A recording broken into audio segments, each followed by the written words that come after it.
Ohio's mask mandates spread.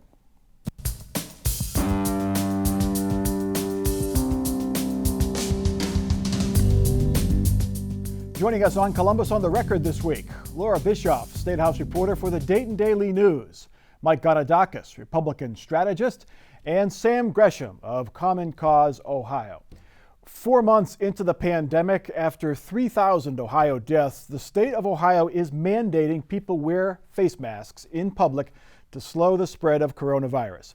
Governor DeWine, using the state's new color-coded alert system, has ordered people in 12 Ohio counties, including Franklin and now Pickaway and Fairfield counties, to wear masks. The move comes as some cities in those counties, like Columbus, had already mandated the wearing of masks in public. DeWine says wearing a mask is the thing Ohioans need to do to put the pandemic behind us.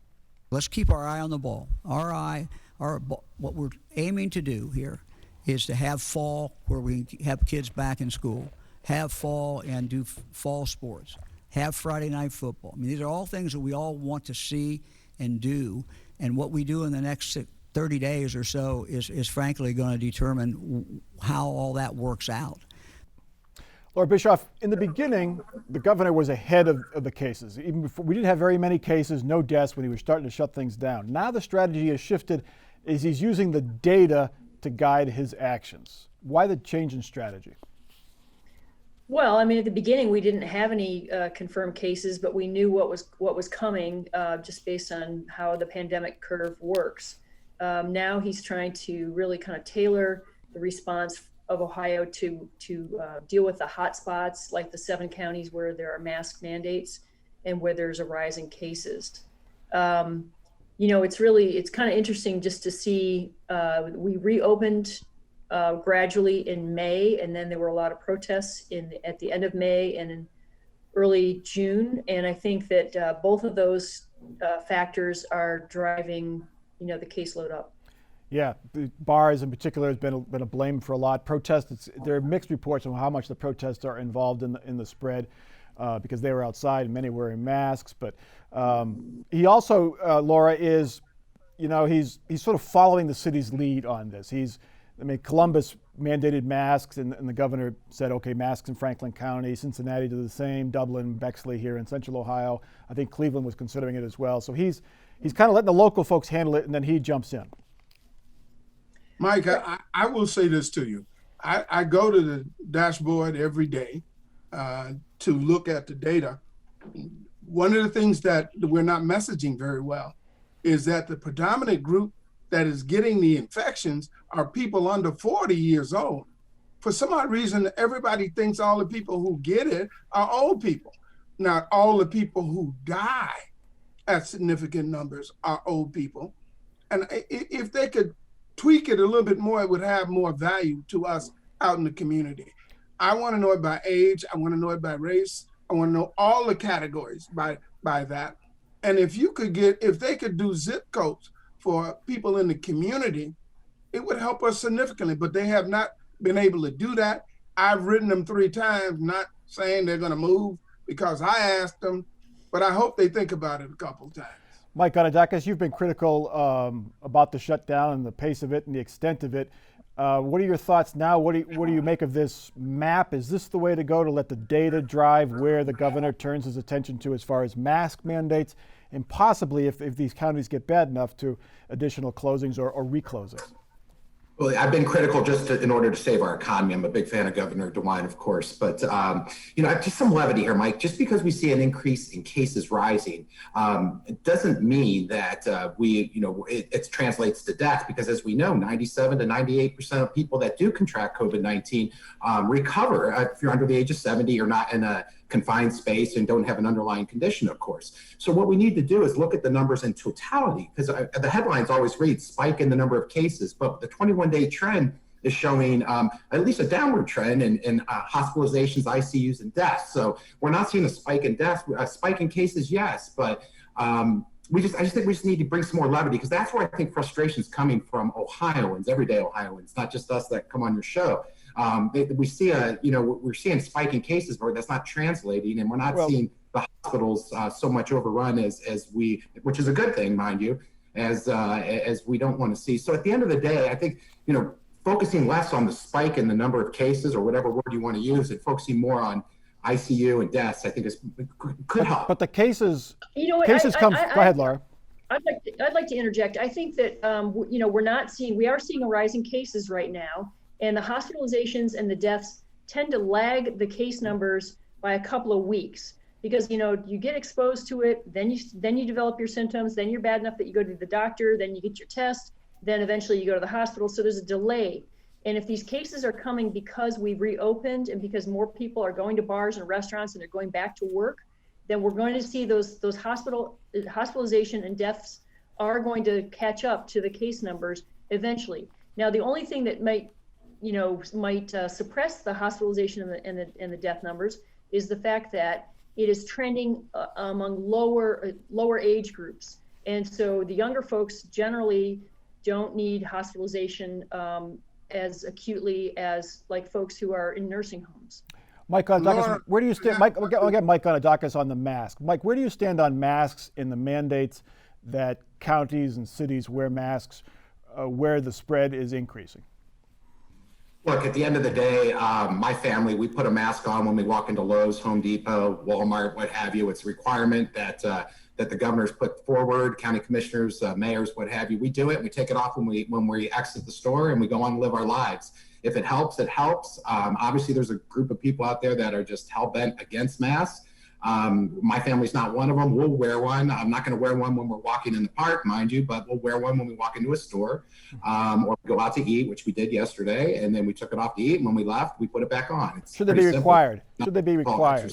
The question is, should it be required? Is it a constitutional violation to be required, I guess is the question. Well, I'll leave that to the lawyers at the end of the day, but I think what the governor's coming from a place of trying to help people, and at the end of the day, we'll try this and see what happens. But that's not true. He's not coming at a place to see if it's going to help people. The only thing that will help people is to reduce the rate. And two of the things you have to do is have distance 3 to 6 feet. You need to wear a mask. Now I'm gonna bring up another thing. The messaging is wrong on this, because young people need to know there are variables that affect you regardless of whether you die. Your lungs no longer have elasticity. You have clots in your legs. You can't run as much as you do. Some people have traumatic experience, PTSD, as a result of this. And that's the first stage. If you get to the second stage, it even gets worse. It's a thing called ground glass. And then eventually, in your older years, you may even end up having to take dialysis from having this disease. It is not a walk in the park. And why do I know? I have family who have it, and they thought it was a walk in the park, and it's not a walk in the park. They're going to be miserable for the rest of their life. Laura, on the map, the highest level, the governor says it's level 4, but it's actually level 5 because level 3 has a sub-level. There's red, and then there's red with a star, which right now it's Montgomery County, I think, or 2 counties down by Cincinnati. I forget which ones. What happens when we get to that high level, the purple level, the level 4, which is extreme spread? Does the governor give any indication that he will reclose bars and restaurants, things like that? Well, I think he wants to avoid having to shut things down again. But if it turns out that these hot spots are out of control, I wouldn't be surprised to see local health departments issue shutdown orders by county. I don't think that's going to happen just yet. And that's a change, Mike. The governor, early on, perhaps because we didn't know much, it was statewide. All the orders were statewide because they didn't want folks going from one county to the other, spreading the disease. Now the governor has shifted, and it's county by county. So a rural county is treated differently than an urban county. Is that the way to go, Mike Gonadakis? Well, here's where everyday Ohioans are struggling. Just take Pickaway County, for example. They've had 200 cases since March 1st. That's not 3% of their population. That's 0.3% of their population. You can take out the prison because they do have a prison there, but yet now they're code red. So if you talk to the county commissioners, or they're color red, whatever that saying is, almost to purple. And if you talk to the county commissioners down there right now, everyone's struggling in Pickaway County saying, how are we one step away from purple when we've had 200 cases since March 1st? So again, we need to come back and bring some levity to these numbers. Yeah, but Michael, you also need to understand, we're in a situation with a disease that we don't know very much about, first of all. And we have minimum weapons to attack this disease. The best weapons we have are to put a mask on and give social distancing until we figure out what treatments we're going to have. I think it is folly to open up anything. All the countries that have been successful, all the cities and states that have been successful in bringing the curve down have shut down. Now, I know Americans don't believe they're going to catch this disease. I got a few relatives now who would tell you otherwise because they felt that way. We are in this thing together. And if you catch it, you may be asymptomatic. And I don't know you're asymptomatic. And there can be mega spreaders. We just don't know enough. What we need to do is just simply close down. Laura, what's the level of optimism at the State House that schools will be able to reopen under the plan that the governor laid out last week that called for, some safeguards that schools should take, hand sanitizer, monitoring, testing, split the day up, keep a number of students in a building to a minimum. Is the level of confidence that that's going to be able to happen, is that about the same where it was? Is it shrinking, that confidence level? I think as the case level rises, it gets a little bit dicier. I think that it's smart that Ohio consider allowing local control for a lot of these decisions, because you have 1.7 or 1.8 million students in K-12 in 5,000 different buildings. And, if going to school in Perry County is going to be a lot different than going to school in Montgomery County, just because of the population densities. Yeah. I think that it's still going to be, it's going to be hard, particularly for parents who have to figure out childcare. If their kid is only going to be in school 2 or 3 days a week and they have to be home with them the rest of the time, it's a big unknown. Yeah, and then the differentiation, the broadband access and, computers at home and ability of teachers in different school districts to adapt to the technology changes. It's really, they have more notice this time, so that's the good part, I guess, than they had back in March. Anyway, the economic impact of the pandemic continues to spread like the virus. Another 33,000 Ohioans filed for unemployment benefits last week. That's down a bit from the peak in March, down quite a bit from the peak in March, but it's still above pre-shutdown levels. In all, nearly 1.5 million Ohioans have filed claims. The state has issued some $5 billion in jobless benefits. There's other federal money that's being issued as well. The loss of income tax and sales tax revenue is hitting government budgets. Governor DeWine expects he'll have to drain the state's rainy day fund. Local governments are also looking at cuts as well. Michael Ganadakis, there's about $2.7 billion in the rainy day fund. Now it looks very wise that Governor DeWine did not touch it until the start of the new fiscal year. But is that $2.7 billion going to be enough to get us through the next 12 months, Mike? Certainly not, and I say that with a heavy heart, of course. Credit to John Kasich, former governor, for making sure the fund is where it's at. But this is one-time money that's going to plug a hole. But we still have 1 million people unemployed. We have restaurants, bars, businesses that are half open, closed, never going to reopen again. So income tax receipts, sales tax receipts. There was a little bit of a surge when we reopened. People went out and bought cars and bought big-ticket items, clothing, because they were cooped up in their house for so long. But that's going to tally off according to the governor's office. So what we're going to see moving forward is we're going to plug the hole immediately, and hopefully our schools don't have to take too much more of a cut. But then after that, we're going to have to look at our monthly receipts, and they're going to continue to go down. So what do? We've already cut the everyone that has a contract with the state of Ohio, every business, it took a 15% haircut. Mike. We've done so many things, but at the end of the day, what we cannot do, Mike, and I'm sure Sam's going to disagree with me, is raise taxes. That would be the absolute worst thing to do in this very fragile economy. We're just let's get Sam in there. And no longer, and we're going to no longer have a slush fund to give people, I'm going to say there's it's easy, but it's not easy anymore. That have cut receipts for corporations for the last 15 years. And had they not given those tax breaks to those corporations, and those tax breaks really didn't do anything for those were gifts. So now our prominent way that we get our money is sales tax, not even income tax. That's the highest producer. So now let me paint you a picture. This is not over in 24 months. This is not over in 36 months. May not be over in 48 months. So if you're looking at a revenue generator at this rate, this government is going into debt. Laura We Bischoff. may have to. We can't. Laura Bischoff, what's the?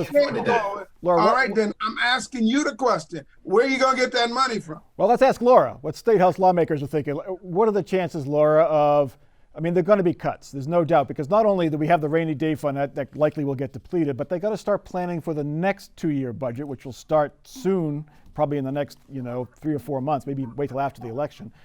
And those numbers aren't going to look good. Where are lawmakers on deep cuts and or possibly raising taxes, even on a temporary basis? Well, they've never been supportive of tax increases. They've never met a tax cut that they didn't like. I think that it's unlikely that we're going to see tax increases. I think we'll see deep spending cuts. There's a chance that maybe they'll get some traction on the idea of closing tax loopholes that have been in state law. There's been a group that's been looking at, they call it tax expenditures, basically loopholes, to go and close off some of those to try to boost up revenue. That might be an avenue. It kind of depends on how ugly the budget looks. Mike, Laura, I'm going to say to you, I understand. I'm sorry, Michael. I want to get Mike understand- Gonidakis. We'll get Mike Gonidakis real quick. If they cut everything to the bone, they cut schools, and they really do cut it, and they find that, look, we just need some more revenue. Is there any kind of tax increase you would support a temporary basis? How about even an increase in the cigarette tax? I don't know how much higher we can go on that, but we always sort of go for the cigarette and the booze taxes when we don't want to raise taxes. Is there any tax increase you would support, even on a temporary basis, to get us through this? Well, Mike, I'm only 46 years old, but I've never heard of a temporary tax. Every tax ends up being permanent. So, that's number one. Number two, Laura brought up maybe closing some loopholes. Let's take a look at that. Let's see why those loopholes are there to begin with. And loophole sounds like a negative word, but if there's ways that we can keep businesses afloat, having employees, and get rid of some tax breaks they have, maybe there. But if we can avoid raising taxes, sales tax, or a penny here or a penny there, I think we're better off as a state. But if we can add additional revenue, as Laura said, by looking at certain things and not harming the business side, then let's do it. Sam, go ahead. I don't think there's. It's funny because Mike Gonidakis says he's never seen a tax cut that was temporary, or tax increase that was temporary. But in fact, Ohio has rolled back its taxes over and over and over again during your lifetime. So those taxes that were permanent were indeed temporary. Yeah, but see, this is a game. It's all a game, y'all. Stop playing the game. There is no new revenue you're going to generate. There is no tax loophole that's going to take care of the shortfall that we're looking for. Your only hope is that you get a Democratic president and a Democratic Congress, and they put some money out in the street to keep us from going under. That's the only way it's going to go. You're not going to get out of this General Assembly a tax increase, and they're not going to do it. But that would solve the problem, to get some federal money in. One thing that came up this week is the Buckeye Institute, a conservative group, has taken the state of Ohio and the city of Columbus to court, saying that when the state ordered folks to stay home and not go to their offices for non-essential work, that the city of Columbus should not have been collecting taxes for work that was done in Columbus, in Dublin, Westerville, Hilliard, wherever. The state lawmakers changed the law on an emergency basis to allow for Columbus to continue to collect those taxes. Mike Gonidakis, does this lawsuit have any legs? Should the city of Columbus been collecting taxes from folks who live in Dublin, who are doing their work in Dublin, even though they work for, say, the state government or a downtown business? Look, my friends in the legislature, I understand the policy of why they enacted that law during the shutdown, but constitutionally, it's unconstitutional. If you have no ties to a city, yet that city is taxing your income, it's unconstitutional. You can't do that. So Buckeye Institute, their claim is 100% accurate, and I fully expect them to win. I understand the policy of why we did it, but legally, it's unconstitutional. But it was an emergency thing, so could they argue that this is only, again, temporary? We love that word temporary here. It's just temporary because of this emergency, and people will get back to the office at some point. Nah. You know, as a lawyer, it's just simply unconstitutional. Yeah. Well, and Michael, we're facing Armageddon. We really are. Now, I know you don't want to deal with that, but 40 years of this, as it is going now, with the rate of deaths, this economy is never coming back until you get a virus, until you get a vaccine where you have that under control. It's simply not coming back. So we're facing Armageddon. Either we buckle down, protect our people, act like we care about our people, and protect them until we find some way to treat this thing, or we have a vaccine. Because if you go off opening schools, universities, all these things, you're going to create hot spots like you have never seen, and nobody has enough money to deal with all that. All right, to get away from Armageddon, a quick question from Mike. Now, if Mike DeWine drains the rainy day fund to just 89 cents, will you criticize him like you criticized Ted Strickland? No, because there wasn't a pandemic. Well, we had a huge recession when he drained it the last time, no? Indeed, there was, but it wasn't a pandemic, so there's a difference. All right, let's get to our next topic. It has been 6 weeks since the death of George Floyd by Minneapolis police sparked days of protest here in Columbus and around the country. Since then, the city and state have changed some policies, like banning most chokeholds and the indiscriminate use of tear gas and pepper spray.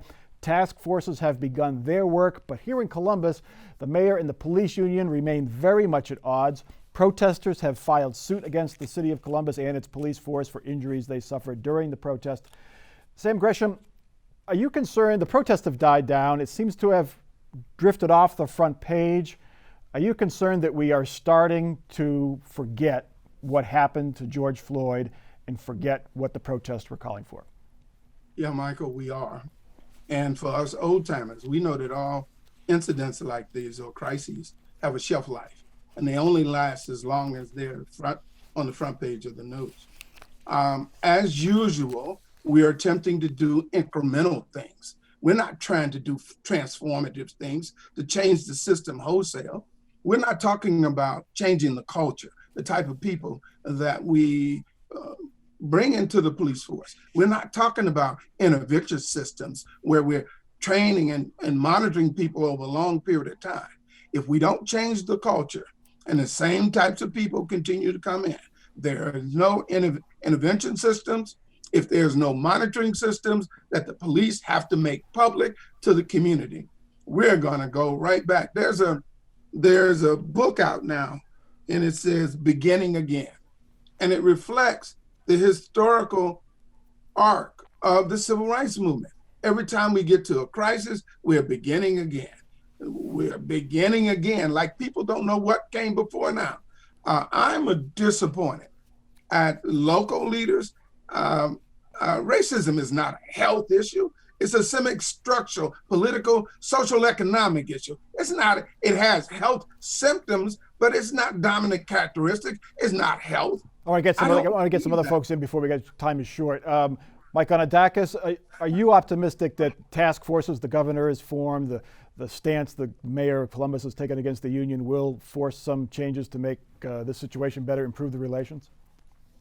Well, I disagree with the mayor's stance against the police union. He just pretty much just put a brick wall up against them as opposed to working with them. That's not going to solve any issues. I think the governor is doing it right, bringing everyone to the table, as Governor Kasich did with his task force and Nina Turner being a part of it as well. I thought there were some great opportunities to move Ohio and other states copycatted off of what we did. So instead of having our local guys do this, let's come together and sit around the table, because I agree with a lot that Sam said. I'm not going to argue with them, and we've got to get it right this time. Police union's also been kind of adversarial with the mayor as well. It takes two to tangle or two not to tango, I guess. Laura, where does the governor stand on this? I know he has task force, and in 30 seconds, any movement at the State House and changing policies and things like that? Well, not yet, because a lot of the things that the governor is seeking is going to require approval by the legislature. The House is pretty much out for the summer. The Senate will come back, I think, for a couple days in July, but I don't think we're going to see much movement on this anytime soon. All right, let's get to our final off-the-record parting shots. And Sam Gresham, we'll start with you. I hope we don't have to begin again. This may be the last shot for us to help this situation. There's an elephant in the room. which white people will become a minority in this country 2045 to 2050. That will change the whole dynamic. Sam, what needs to be done quickly to keep it on the front page and to keep it momentum going? I think the leaders have to find a way to keep it moving by their messaging and by the symbolism of the activities that they create that continue to allow us to not forget this. All right. There's one community that can take it from. Let's get to Mike Gonidakis. Go ahead, Mike. $158,000 of damage to our state house, Mike, by a criminal element during the protest. A small element, but a criminal element nonetheless. And I'm calling on the Speaker and the Senate President to take that local government funds from the city of Columbus to pay for it, as opposed to coming out of our general revenue fund, because our mayor told our police to stand down. All right, and Laura Bischoff, your final thought. You know, I think that we're going to see college kids return to campuses under new COVID guidelines, but I think that there is going to be it's going to lead to a big increase in cases among students and faculty. And then I think that the January semester is going to be iffy. That's my crystal ball. Yeah, because we have the fall spike that everyone keeps talking about. I know the governor asked universities to have a lot of testing and have a quarantine spot, and it's going to be an interesting next 6 months. My final comment is we'd like to say goodbye to our longtime producer for Columbus on the Record, Diana Bergman. She's not going anywhere. She's going to be doing a show for WOSU on science. Science. Who needs science? Anyway, but thanks to Diana for all her hard work on this show for, I think, more than 10 years. I forget exactly how long, but she's done a wonderful job, and good luck in the new science show. Anyway, that's Columbus on the Record for this show. Check us out online, WOSU.org, and Twitter and Facebook and all that good stuff. For our panel and for our crew, I'm Mike Thompson. Have a good week.